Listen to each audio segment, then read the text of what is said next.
पंचकुला में एक बार फिर डॉक्टर हड़ताल पर चले गए। अब हड़ताल क्यों हो रही है? हड़ताल इसलिए हो रही है कि डॉक्टर्स का कहना है कि सरकार ने पहले 2024 में एश्योर्ड करियर प्रोग्रेशन इसको मंजूरी दी थी, यानी कि जो डॉक्टर्स हैं उन्हीं में से सीनियर्स को चुना जाएगा या उनकी पदोन्नति होगी।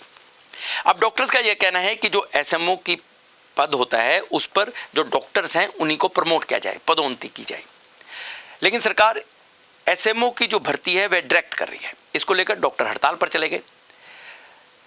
अब इस हड़ताल के कारण सरकार को परेशानी हो ना हो, लेकिन लोगों को जरूर परेशानी होती है या हो ही रही है। डॉक्टर्स का तो यह भी कहना है कि जब तक उनकी मांगों को नहीं माना जाएगा तब तक वह हड़ताल पर रहेंगे। हालांकि हरियाणा के स्वास्थ्य विभाग की बात करें तो स्वास्थ्य विभाग ने कुछ ऑप्शनली डॉक्टर्स को हायर किया है, बुलाया है, लेकिन यहां पर जो काम रेगुलर होता है वैसा तो होने से रहा। अब 100 बात की एक बात यह भी है कि जिस तरह से डॉक्टर्स हड़ताल पर चले जाते हैं, कुछ भी मांग हो तो डॉक्टर्स हड़ताल पर चले जाते हैं, इसका खमियाजा किसे भुगतना पड़ता है?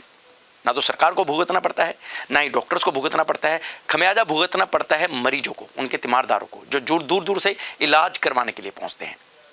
लेकिन यहाँ पर हरियाणा सरकार के स्वास्थ्य विभाग या फिर स्वास्थ्य मंत्री आरती राव ने 2 टूक शब्दों में कहा है कि जो बातें मानी जा सकती थी वह मानी है।